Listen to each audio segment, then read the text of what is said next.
There you go, friends. Doc South here. Have you ever just sat back, especially if you're my age, you're getting older in dirt, and you think back to some of the people you've known in life, huh? From pretty far back in some cases. I was just thinking, I don't know why. I don't know what the heck brought it up, but I was just thinking of some people I knew back, gosh, when I was maybe 4 years old. They lived right across from my house. With I was there with my mother and father, and it was just me. My brother wasn't even born yet, and in the town of Mine Hill, New Jersey. I think we were on Clark Street, and I have on occasion driven by there. The last I knew, the house that we lived in back in the that would have been the late 1940s is still there. Yeah, looking good. But across the street was the McCoy family, and pretty nice people. They were well, as you can imagine, they were pretty good friends with all their neighbors, including my parents. A lot of folks back then in the late 40s were veterans of World War II. My father, let's see, he flew fighter planes, Corsairs, and I think maybe on occasion torpedo bombers. Maybe. I know Corsairs for sure. And Mr. McCoy was in the Navy. Yeah, and I forget, he was on a ship. Uh, I don't know what ship, I just don't recall. But I believe he was on a ship, served out in the ocean, shooting it up, I'm sure. And very decent guy. Um, there was another guy, oh gosh, Deacon, Mr. Deacon, who I think used to love to show me the shrapnel as it came out. No, yeah, I think it was Mr. Deacon, who had shrapnel would come out of his arm from where I guess he was a little too close to an exploding shell. And he got, he got quite a bit of shrapnel. And some big pieces, some little, but he'd call us over and he'd have like a tweezers and he'd pull the shrapnel out of his arm. Uh, it was war. He was glad he lived, and he was. You know what was interesting though about all those people? My father, Mr. McCoy, Deacon, uh, they all loved their families. They were so happy to have families.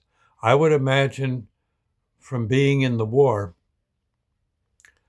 uh, they uh, they realized this war stuff stinks. I want a wife, I want kids, and that's that, and then maybe a nice job somewhere. And they it, and that's what they went for once the once the battle stopped.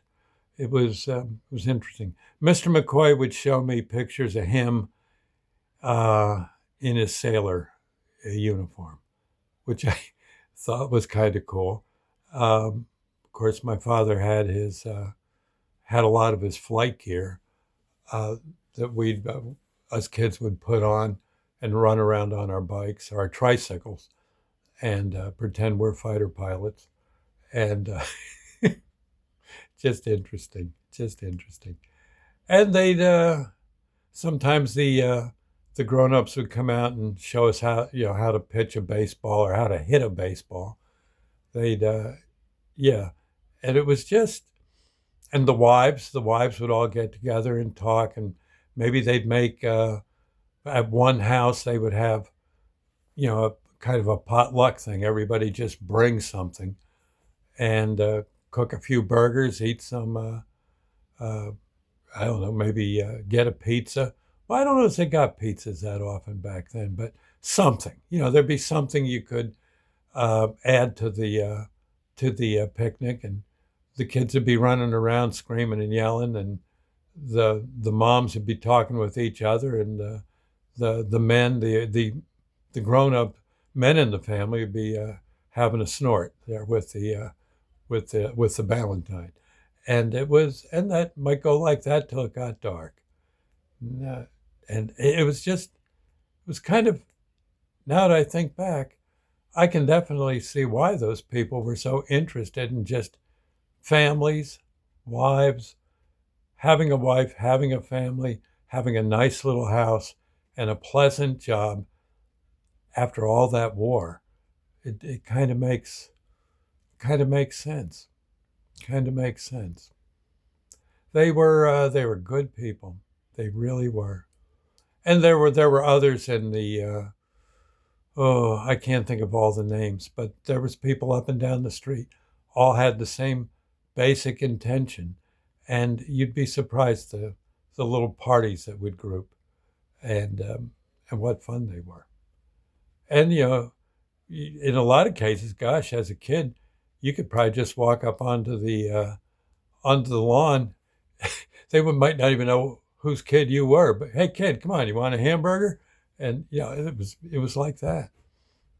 It was just different times, different times, and it wasn't so much a matter of, oh, look at my great house. It's yeah, you know, it's it's the best house ever and all that. No, it was a house, and it was, look at my family. I got the best family ever.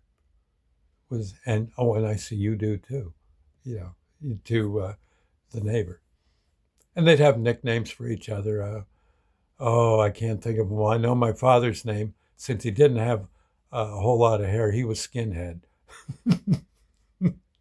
I can't think of what McCoy was. I think they just said McCoy. Hey, McCoy, get over here.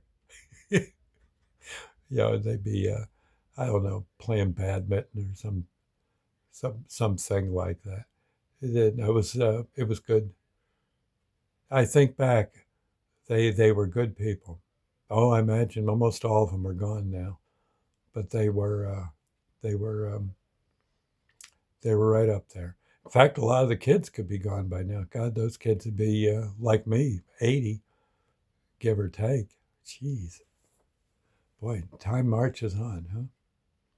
But anyway, I just thought I'd say I guess the moral of this story is, get to know your neighbors, enjoy, and be glad you woke up breathing, and you got a nice little family there.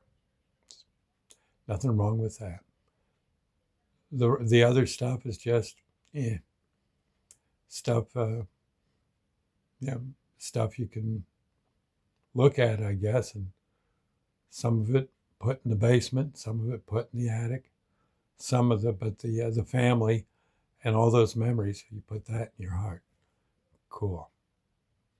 Anyway, I might add, those homes were all very humble homes. Really, they were.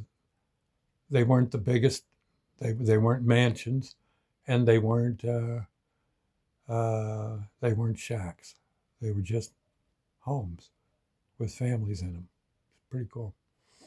I'll see you later. Bye now.